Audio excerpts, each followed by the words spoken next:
The home of the common Joe and the common Sally in the know, even more so than all those media talking heads. How's it going out there today, boys and girls in sporting land? Just want to jump in here real quick because I had an epiphany. Because that's what the football gods do. They come to me and they give me these epiphanies, and I said to myself, you know what?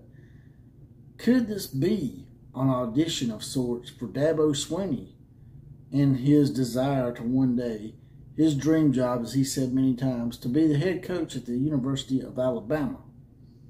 And the reason I say that is he lost a lot of staff and administration last year, just like Saban has in the past, but he overcame. Now Dabo has a chance to prove that he can overcome too, and that it's not just about his administration and his assistants, but it's because he is the man. Is he the man? Let's talk about it.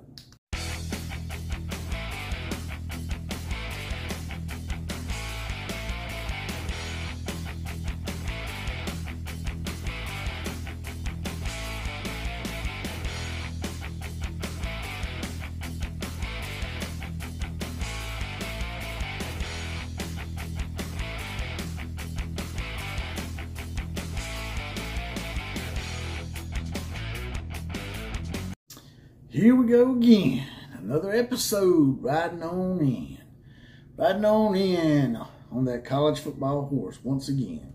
As we try to trudge through this off season. And I know you guys and gals are out there. Y'all about ready and itching and waiting to get some college football underway. I know exactly how you feel. But today, class, what I want to teach today is the fact of how to overcome and how to prove yourself to acquire maybe other goals that you want to get to in life. And for Dabo Swinney, that goal has always been, and they can deny if they want to in Clemson, but he's told many people and confidants and friends of his that his dream job is the University of Alabama. But before we get to all that, and I'm going to tell you why he might be auditioning this year for the University of Alabama. I'd like to ask you guys to like, share, comment, and subscribe to this channel. Subscriptions always keep me perked up and keep on milking this thing until we can get to kickoff. You know, sort of like old Stifler did on American Pie. Milk it, baby, milk it. That's right. Now, getting back to it, Dabo Swinney lost a lot of personnel and administration this past season. He lost a lot of assistants and administration. He lost his offensive coordinator, his defensive coordinator. I think he lost his AD. And I think he lost his sports information guy too. I think that's the correct terminology for it, old Thad Turnipseed. But so he's got a lot. He's got a lot to overcome this year, a lot to prove. You know, they're coming off of sort of a subpar year. I think they went, what was it, 9-3 in the regular season. And it felt a lot worse, to be quite honest with you, because they had so many close games and they looked so bad in a lot of games, like, for example, the 14-8 game with Georgia Tech. But maybe, just maybe, this is his time to prove himself, that he can overcome this kind of stuff, just like Nick Saban has. And the Alabama people are going to be looking at that, see how he handles this newfound pressure, this newfound stressor that he's come upon, just like Alabama's been having to deal with it for the past 10 to 15 years. But contrary to popular belief and narratives, Dabo has had to overcome a few staff changes in the past. He has lost assistants before that were really important to the staff. Chad Morris, offensive coordinator at Clemson when he was first there. I think he left about 2012 or 13 or something for the SMU job maybe. But Dabo's overcome staff changes before. He's just never had it in mass like this. And, you know, when Saban had his massive outletting of assistants at one time, I think it took him about a year or two to get back on track, but he did. And he come back and won yet another national championship.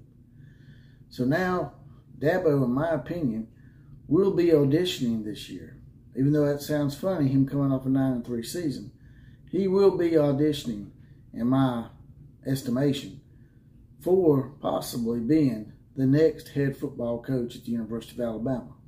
If he comes out this year and, has a ho-hum year and doesn't even get back to the 9-3 plateau that they had last year with all the turmoil that was going on, then, Alabama alumni and boosters and whatnot, they may not look as Dabo as favorably as they have been looking at him for the past 3 or 4 years, because that's always been the guy to a lot of boosters and whatnot that's going to be the guy, the only guy that could probably really step in and continue the success that Saban's had.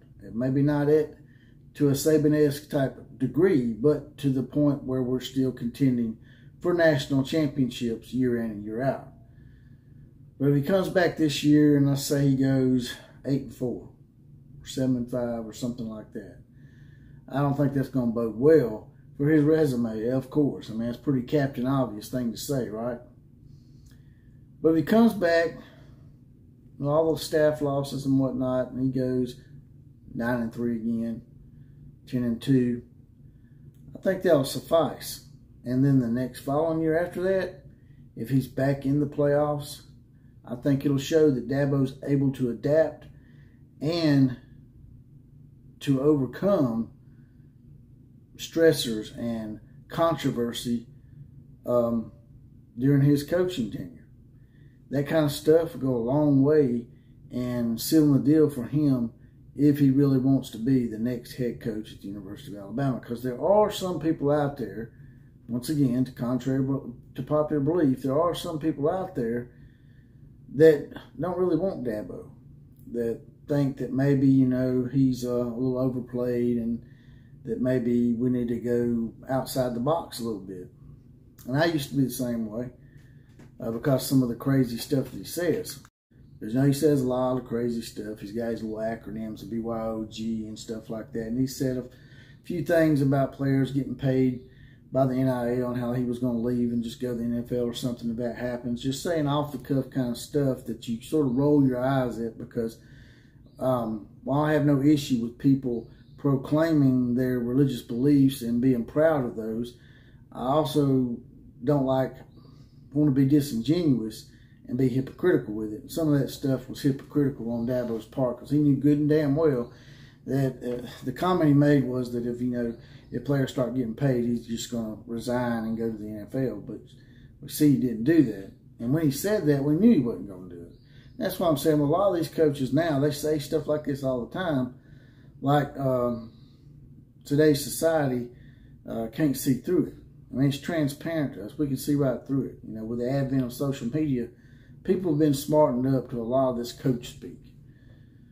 But I think that in the end, I think that because he showed he can overcome staff changes in the past, he hasn't showed he can overcome mass changes at one time, but I think he will. And in the end, I think he'll show everybody that he's got what it takes. I believe him and maybe a few other coaches would be the only candidates that could come in the shadow of Saban, because whoever comes in here is going to have a tall order to live up to. But I think, in my opinion, that Dabo will reconcile and he will end up having a decent year this year, and next year maybe even be back in the playoffs, because, with the ACC and whatnot, it's not that strong right now. Florida State and Miami ain't what they used to be, nor is Virginia Tech. So if Dabo gets to 9 or 10 wins this year, and next year he makes it to the playoffs, I think that will probably be good enough to get him to be the leading candidate when Nick Saban retires. And that's all I got to say about that. Like, share, comment, and subscribe to this channel. And as always, KMCA to all the other teams.